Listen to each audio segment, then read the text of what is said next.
Hi കൂട്ടുകാരെ, എല്ലാവർക്കും എൻ്റെ ഒരു പുതിയ വീഡിയോയിലേക്ക് സ്വാഗതം.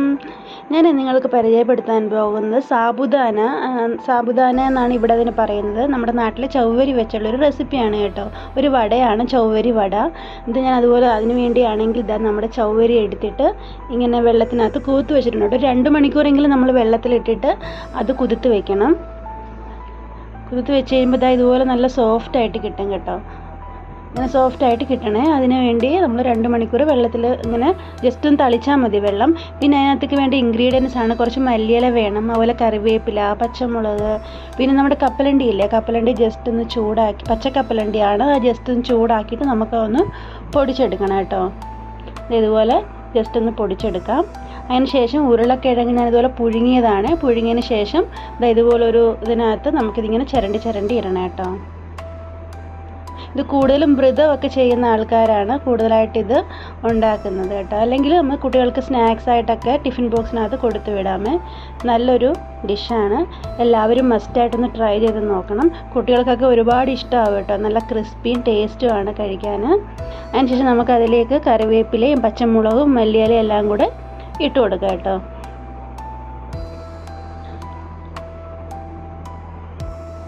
എരിവ് നമ്മുടെ എരിവിനനുസരിച്ച് വേണം ഇടാൻ മുളകൊക്കെ. ഇല്ലെന്നുണ്ടെങ്കിൽ കുട്ടികളൊക്കെ കഴിക്കുന്നതാകുമ്പം കുറച്ച് എരിവ് ആണെങ്കിൽ നിങ്ങളുടെ എരിവിനനുസരിച്ച് വേണം ഇടാൻ. അതുപോലെ തന്നെ നമുക്ക് ഉപ്പും കൂടെ ഇട്ട് കൊടുക്കാം കേട്ടോ. അതിനുശേഷം നമ്മൾ പൊടിച്ച് വെച്ചിരിക്കുന്ന കപ്പലണ്ടിയും കൂടി ഇട്ട് കൊടുത്ത് നല്ലതുപോലെ നമുക്ക് ഇളക്കി കൊടുക്കാം. എന്നിട്ട് നമ്മുടെ ആട്ട കുഴക്കില്ലേ, ഗോതമ്പ് പൊടി കുഴക്കുന്നത് പോലെ നല്ലതുപോലെ കുഴച്ചെടുക്കാം കേട്ടോ.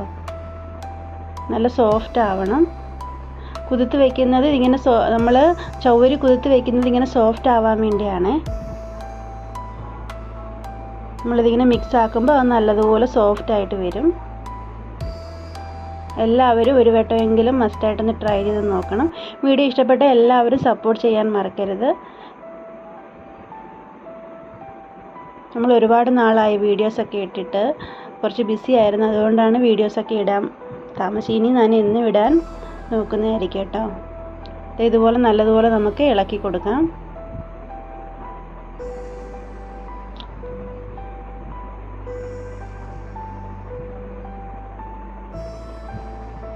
ഇതുപോലെ നമ്മൾ കുഴച്ചെടുത്തിട്ടുണ്ട് കേട്ടോ.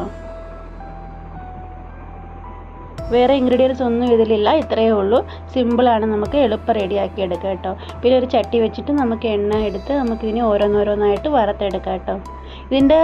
ഇതിങ്ങനെ ഉണ്ടാക്കി നമുക്ക് ഫ്രിഡ്ജിനകത്ത് വെച്ചേക്കാം. പിന്നെ വേണ്ടപ്പം നമുക്ക് എടുത്ത് ഉണ്ടാക്കുകയും ചെയ്യാമേ. ഇതുപോലെ ഇങ്ങനെ ഉരുട്ടിയെടുത്തിട്ട് കൈ ജസ്റ്റ് ഇങ്ങനെ വെള്ളം ഒന്ന് തട്ടിയിട്ട് ഇങ്ങനെ നമുക്ക് വട്ടത്തിലാക്കി എടുക്കാം കേട്ടോ.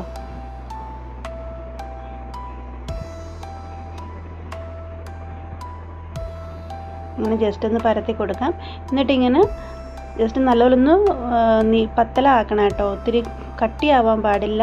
കട്ടിയാണെങ്കിൽ അത് വേവാൻ സമയമെടുക്കും. അങ്ങനെ ഓരോന്നോരോന്നായിട്ട് നമുക്ക് ഉണ്ടാക്കിയെടുക്കാമേ.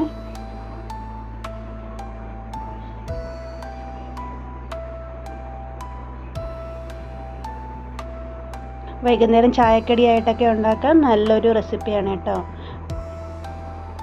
ഇങ്ങനെ തിരിച്ചും മറിച്ചുമൊക്കെ ഇട്ട് കൊടുക്കാം നമുക്ക്. കുട്ടികൾക്ക് ടിഫിൻ ബോക്സിനകത്ത് കൊടുത്തു വിടാനും നല്ലൊരു ഐറ്റമാണ്. ഇതുപോലെ ആയി വന്നിട്ട് നല്ല ക്രിസ്പിയാണ് കേട്ടോ, നല്ല ടേസ്റ്റിയാണ്. എല്ലാവരും ഒരു വട്ടമെങ്കിലും മസ്റ്റായിട്ടൊന്ന് ട്രൈ ചെയ്ത് നോക്കണേ. വീഡിയോ ഇഷ്ടപ്പെട്ട എല്ലാവരും സപ്പോർട്ട് ചെയ്യുക. Thank you.